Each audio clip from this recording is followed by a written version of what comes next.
हम ऊंचब कपार हो। देखा तानी कैसे आज करेला तू प्यार हो।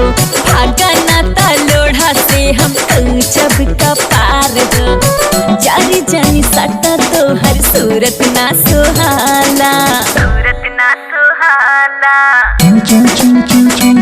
एक तो पलंग आहे पलंग, एक तो पलंग करे हाला करे दाना घोटाला।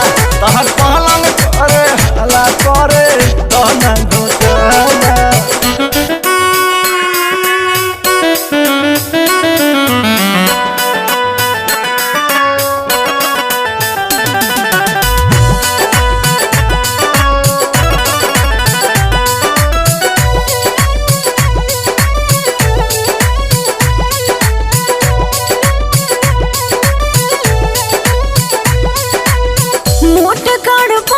तोहर लगे नहीं आवा, देहिया में हमरा ना देहिया सटावा।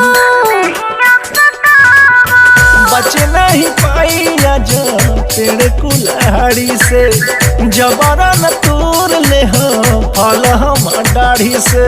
कहतानी तबो तोहरा बात ना बुझाला।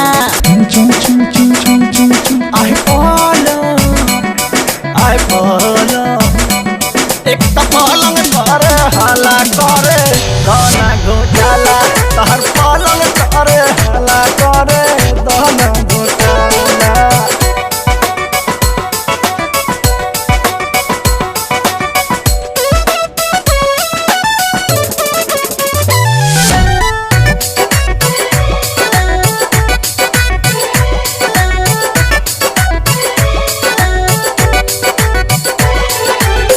जानी परेशान करा रतिया में आई के, नाही ता भगावे पड़ी तोहे घरे आई के। लव वाला भूत हमरा भागी नहीं माथ से, मिलल चीज कैसे जाए दी हाथ से। हटना तो धाके हम दाब दे हब गाला।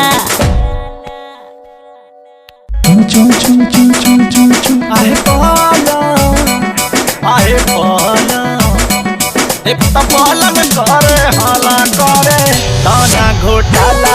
एक तो पलंग करे हाला करे दाना